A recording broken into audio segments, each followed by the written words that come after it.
Angalia hapa. Tato. Okay, naitwa Douglas Nagat. Mtandao naitwa Dagishai @Dagishai. So, mimi ni photographer by passion. I did a cooperative business in the Cooperative University of Kenya. I did finance. I cleared 2018 and right now I'm doing photography. It's a passion. I wanted to do it like long time ago and I guess this was my time. Venye corona, story ya corona hivi tukaamua kukuja home, so everyone is around, so my cousin akakuja na anapenda photography, so huwa tunatembea around like within doing photography, cultural, and we want to preserve our culture, and I guess this was an opportunity for us to explore and show the world that our culture is still alive. After corona tukakuja home, creativity, ukishika camera, like this thing is it's like magic. Ukishika ideas inakuja. So that day we did some cultural photography. Then tulikuwa tumepromise the young girl Joy that the next day we'll get her something, a drink. Tukamuuliza unataka soda gani? Akasema anataka Coke. So hatukumuonyesha like that time. So tukapiga cultural photography. Then tukaona she's so dull, a smile tena. Tukamwambia we have your present. Akaona soda. She was so happy. So tukaanza kuchukua, tukaona this tunaweza chukua hii photography na tunaweza post. Maybe hatuwezi jua. We are not promised tomorrow, like kesho huwezi jua, like you don't know what can happen tomorrow. So she's lively. Like hata ukipiga watu wengine picha unapata amepose pale kando kama msichana mkubwa sana. You can think she is like 24 but she's just so young. Okay, no, I don't feel like I'm in a wrong career. This was my passion since. So tulikuja home nikaona this is an opportunity sasa ya kuonyeshana like I can do it. So hii kitu unajifunza tu peke yako. You don't have to like kwenda shule, such. It's just passion. Thank you so much. My name is Jacob Keror. I'm the father of Joy and also a relative to the other girls who are trending. So as a parent, when the government announced that the schools are going to close because of COVID, okay, we normally stay in town, and so when the schools closed, the kids said we would want to go to stay where grandmother is, and we didn't have any objection because we know in the rural areas that is where we grew up, and that is where our kids can learn a few things about our culture. They can also learn a few things on how to, fetch water, go to the forest to fetch firewood, go graze the animals, some activities which are not there in town. So it is an advantage to the kids. It's not a loss now that the schools have closed. They also have an opportunity to express or use the skills they have learned in the new curriculum, the CBC, like what they are doing, smearing the houses, things the current kids of this generation have not seen. So as a parent, when the kids came here, we were happy because they come, town sometimes is too congested.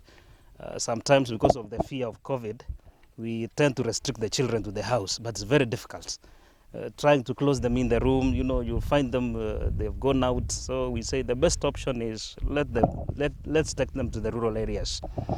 And then now, a few days or a few weeks ago, we began to see some photos of these kids trending. And as a parent, at first I was a bit worried or a bit concerned because the kid is too small.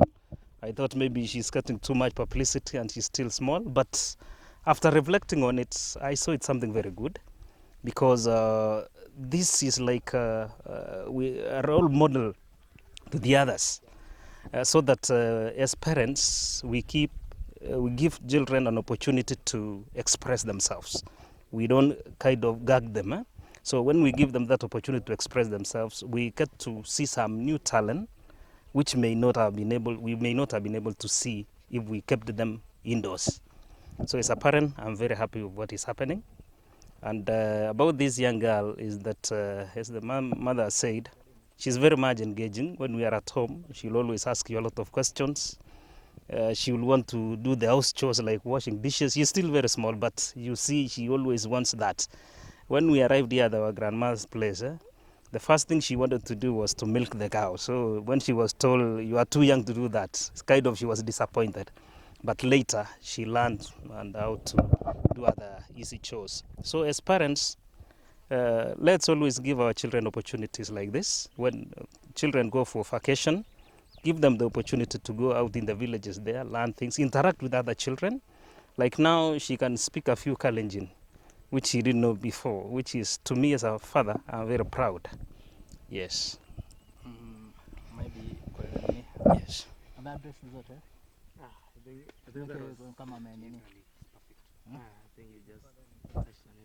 Yes. Yes. Unless there is any other. maybe where do you want to see your girl? Joy, as from the beginning, since she was young, she is a very jovial girl. And also, when she started to go to school, she's somehow creative in a manner that when you tell her something, she answers. She likes music. When we are at home, she normally asks us a lot of questions. Put for me this song, put for me the other song. And she normally dances a lot. So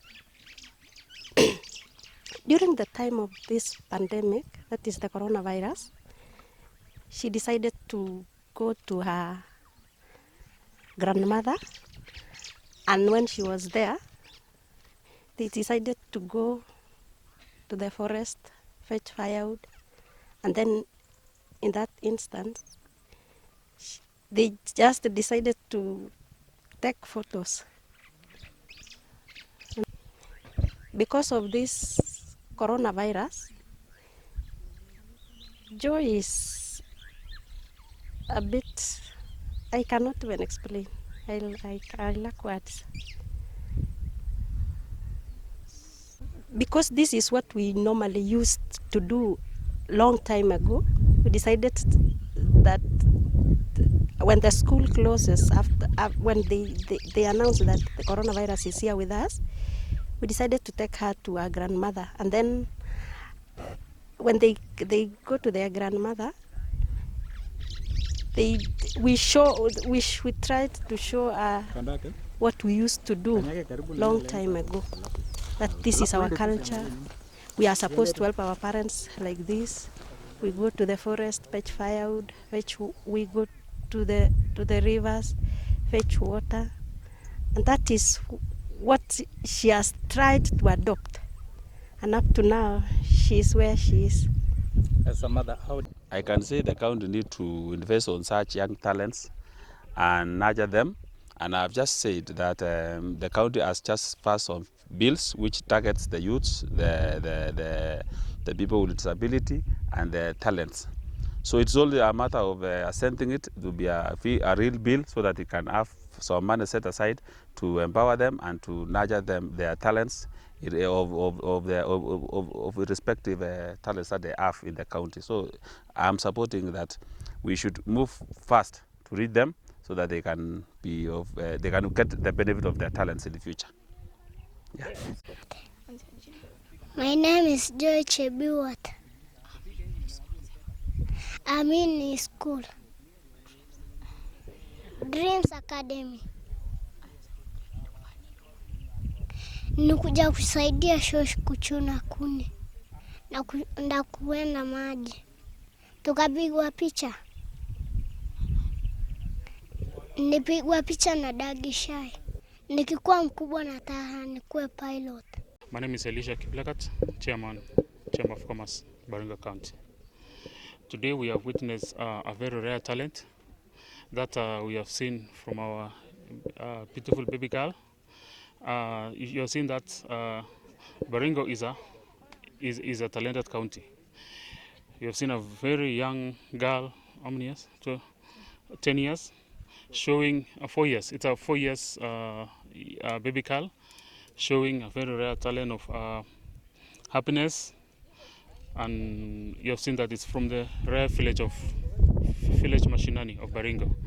So I would like to urge the government that they should take the issue of CPC seriously, because CPC, the beneficiaries of the CPC, they're young children, and given that they have got a long way to go, so they should empower the institutions like theaters in the county, universities and colleges, so that these young girls, these young boys can able to realize their talents. Because talent is all about nurturing, and it's high time that the government should ensure that these talents are being nurtured by ensuring that all these learning institutions are facilitated with resources that are necessary. Yeah.